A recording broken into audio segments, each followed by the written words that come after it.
Hi everyone. So welcome to the Data on Kubernetes present a DoK Student Days, and I welcome you all. So a little introduction about myself. My name is Rishabh Thakur, and I'm a student and open source enthusiast, a YouTuber, and I love to do public speaking. And you guys can connect me on Instagram and LinkedIn as well. Now, today I am going to speak about the road to DBA.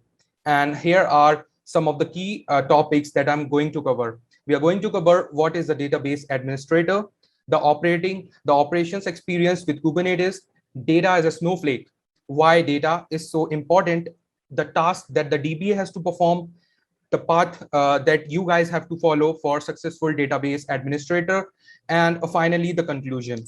So we are up, and the first question arises: what is a database administrator? So now the database administrator is a person who manages, backs up, and he looks up and ensures the availability of data. Or in simple word, I would say that DBA is the gatekeeper or the guardian of the data that protects it from the outside interruption. I guess you got my point. Now, we are talking a lot about data on Kubernetes community. This talk is by DoK community, which is data on Kubernetes. So like the data so what is a big deal on Kubernetes? So first, let me just give you what is a developer experience, right? So if we talk about the developer experience, this backend infrastructure is just like a black box to them. They don't have to worry about the underlying concept. Sure, you can choose what the data storage you can use or the caching layer, but the detail of this infrastructure, you don't have to give that much importance as a developer. But if we move on, basically the operation side, which is the DBA or the SRE, you have to worry about the infrastructure. It's not the black box. Instead, it's a mess of so many small moving pieces, and the management for each layer can be different. And we all know that if the things start getting complex, the chances of issues get start very much, and complexity get rises up, increase the probabilities of issues. So for tackling this problem, we have Kubernetes came around. The promise is to bring all the infrastructure into something which is more manageable for the operation by providing a management framework. So theoretically, this allows the developers to request the resource they need from the service, and it doesn't add too much overhead on the operation team. So like the operation team is now free. They don't have to worry about. So basically, what we conclude is, so when Kubernetes simplify the management of this specific service by providing a nice consistent framework. As you guys can see that the load balancing, cache, API, etc. is being managed by the framework, which is the Kubernetes. Now, why we are talking a lot about data, and the question arises, why data is treated as a snowflake in Kubernetes? So here's a simple representation on how a traditional database servers look like, especially the resources that the database need, like the CPU, the RAM, and the disk.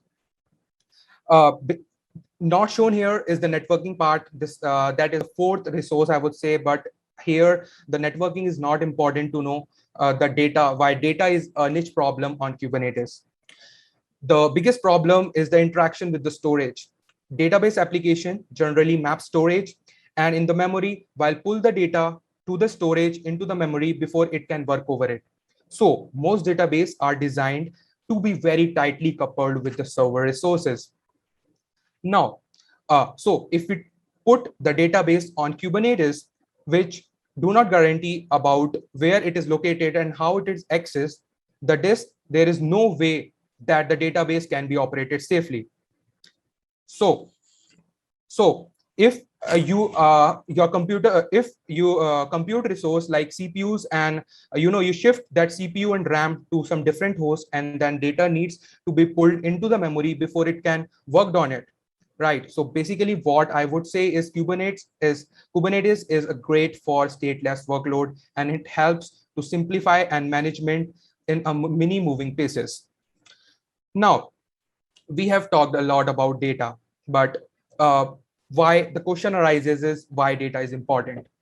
Now, you guys can see data is critical to business. So that's why the companies, big companies hires a lot of DBAs, the SREs, and they have separate roles. Second, the business rely on data to make decisions. It's obvious. Like if you think about Google and big companies, like they rely on data. If they wanted to launch some new product, they rely on the data that is being provided by the users, and then they make a new product. Data is needed for user experience. Sure, you can see your Instagram, your Facebook, and all the social media platforms, they are constantly being evolved day by day. And that's because of the user that provide the experience that interact with that application. And in that, the company do a lot of research and they improve the user experience. The next point is data lost is costly.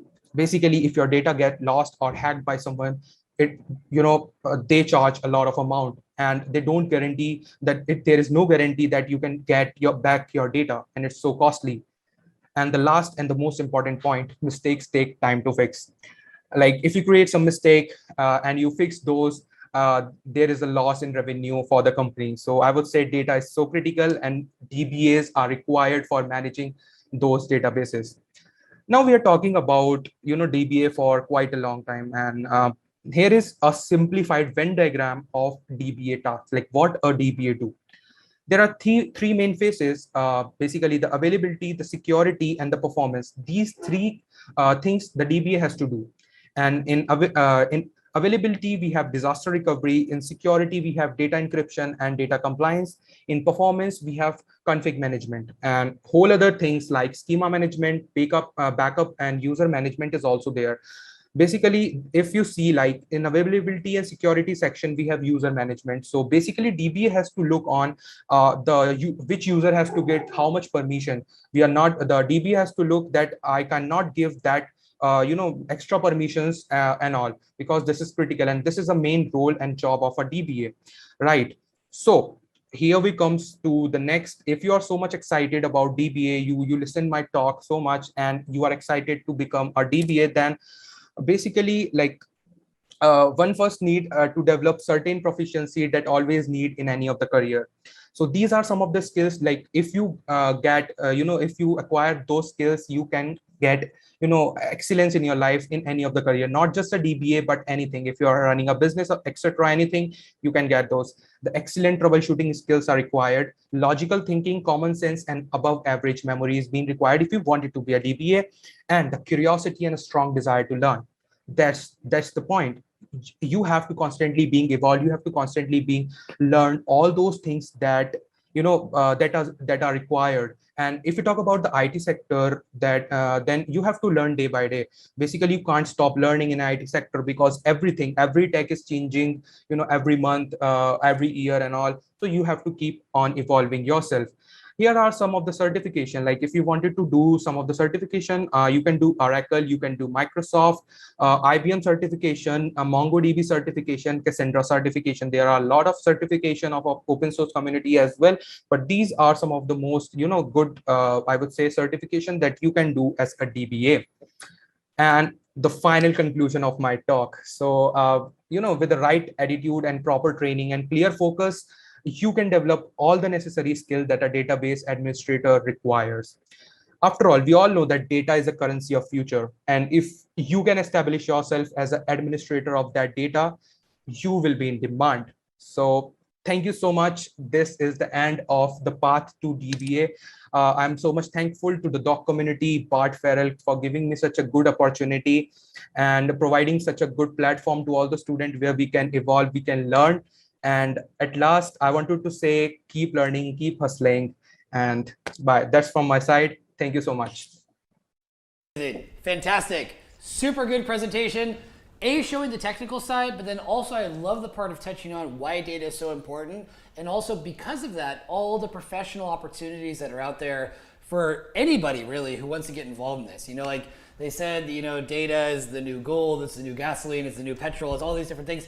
But what is true is that there's an immense amount of attention going on it right now.